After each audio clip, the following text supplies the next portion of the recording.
नमस्कार किसान भाइयों, अपनी सोयाबीन का भाव कैसे बढ़ाएं? क्या आप भी अपनी सोयाबीन का भाव बढ़ाना चाहते हैं? तो चलिए आज हम बात करेंगे कि आप अपनी सोयाबीन का भाव कैसे बढ़ा सकते हैं।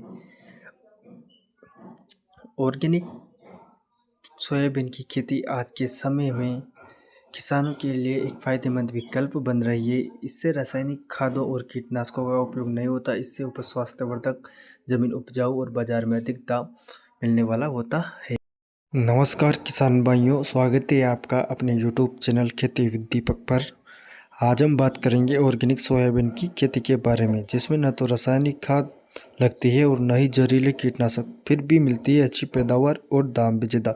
तो चलिए वीडियो की शुरुआत करें। उससे पहले आप सभी से निवेदन है कि आप हमारे YouTube चैनल खेती विद दीपक को सब्सक्राइब कर दीजिए और वीडियो को लाइक कर दीजिए और बेल आइकन पर क्लिक कर दीजिए। तो चलिए वीडियो की शुरुआत करते हैं। सबसे पहले ज़मीन की तैयारी की बात करें तो खेत को पहले बारिश से पहले गहरी जुताई करें। 2 से 3 बार हल्की जुताई करके मिट्टी को भुरभुरी बनाएं।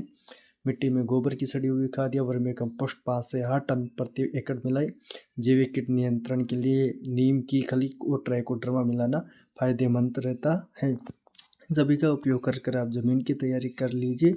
ज़मीन की तैयारी करने के बाद चलते हैं अगले टॉपिक के ऊपर, जो आएगा हमारा बीज का चयन किस प्रकार करें। तो बीज का चयन के लिए लोकल और प्रमाणित ऑर्गेनिक बीज ही लें। बीज को ट्राइकोडर्मा या बायो फर्टिलाइजर राइजोबियम कल्चर से उपचारित करें। 1 एकड़ के लिए लगभग 25 से 30 किलो बीज की जरूरत होती है। उपचार से बीज फंगस और जड़ सड़न से सुरक्षित रहता है। इस प्रकार आप ऑर्गेनिक तरीके से अपने बीज का चयन करें और बीज को उपचारित करें। बीज को बिना उपचारित किए हुए आप मत बोइए, नहीं तो उसमें सड़न की समस्या आपको देखने की मिल सकती है। उसकी बात करें बुआई का तरीका। बुआई के तरीके में बुआई जून के आखिरी सप्ताह या जुलाई की शुरुआत में करें। कतार से कतार की दूरी 30 से 45 सेंटीमीटर और पौधे की दूरी 10 सेंटीमीटर रखें। बीज 3 से 4 सेंटीमीटर गहराई पर बोएं। बुआई के तुरंत बाद सिंचाई जरूरी नहीं है, लेकिन खेत में नमी होना जरूरी है। किसान भाइयों, खेत में नमी होना बहुत ही जरूरी है, क्योंकि जर्मिनेशन के लिए नमी की आवश्यकता पड़ेगी। बिना नमी के जर्मिनेशन नहीं हो पाएगा। ये बात करते हैं खरपतवार नियंत्रण की। खरपतवार नियंत्रण आप किस प्रकार करें, ये भी मैं आपको बताता हूँ ऑर्गेनिक तरीके से। खरपतवार नियंत्रण के लिए सोयाबीन जब 15 से 25 दिन की हो तब आप निराई गुड़ाई कर सकते हैं या किसी कृषि यंत्र की सहायता से खरपतवारों को बाहर निकाल सकते हैं। इस प्रकार आप ऑर्गेनिक तरीके से खरपतवारों को नियंत्रण कर सकते हैं। पोषण प्रबंध अगला टॉपिक है अपना। पोषण प्रबंध किस प्रकार से करें। जैविक खाद, गोबर खाद या वर्मी कंपोस्ट, पेडी खाद उपयोग करें। नीम खली 100 किलो प्रति एकड़ डालें। खेत में जीवामृत, घनी जीवामृत, पंचगव्य का छिड़काव करें। फसल की वृद्धि के समय जैविक लिक्विड स्प्रे करें, जैसे गौमूत्र या अग्नाशस्त्र का आप स्प्रे कर अपनी जो सोयाबीन की फसल है उसमें पोषण प्रबंध कर सकते हैं। उसके बाद बात करें रोग और कीट नियंत्रण की। पत्ती खाने वाले कीटों के बचाव के लिए नीम तेल 5 ml प्रति लीटर पानी का छिड़काव करें। ट्राइकोडर्मा से जड़ सड़न रुकती है। दमा रोग या झुलसा रोग पर रोकथाम के लिए छाछ का छिड़काव कर सकते हैं। कीट नियंत्रण के लिए ब्रह्मास्त्र, अग्नास्त्र जैसी जैविक घोल का उपयोग में लाएं। ब्रह्मास्त्र की बात करें। ब्रह्मास्त्र एक देसी जैविक कीटनाशक है जो परंपरागत भारतीय कृषि पद्धति में उपयोग होता है। ये कीटों को मारने के साथ साथ पौधों को पोषण भी देता है और मिट्टी को भी नुकसान नहीं करता।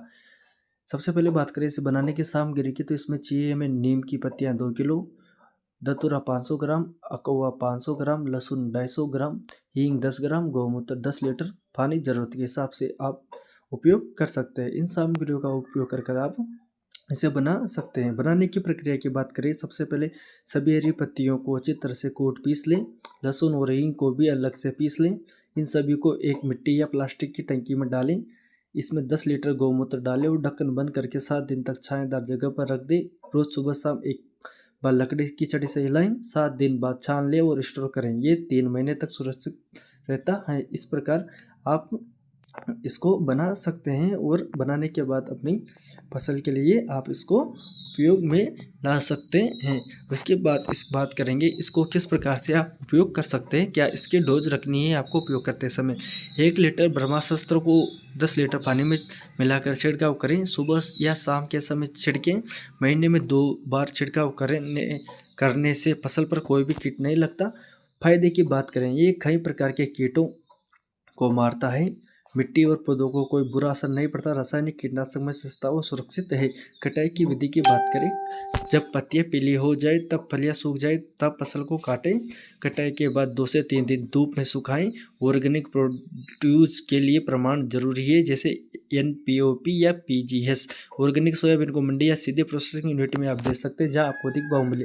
NPOP का पूरा नाम है national programme of organise production, राष्ट्रीय जैविक उत्पादन कार्यक्रम। ये भारत सरकार का प्रमाण कार्यक्रम है, जिसे अपेडा द्वारा संचालित किया जाता है।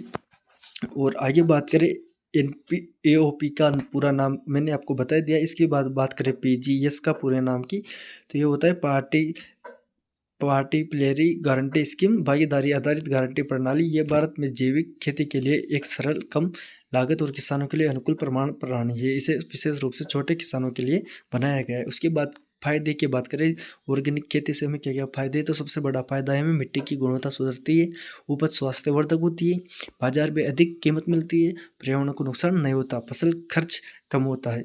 तो किसान भाइयों, इस प्रकार आप सोयाबीन की खेती ऑर्गेनिक तरीके से या जैविक तरीके से कर सकते हैं। तो किसान भाई, आप इस प्रकार सोयाबीन की जैविक खेती कर सकते हैं। इन सभी चीज़ों का उपयोग कर आप जैविक खेती कर सकते हैं।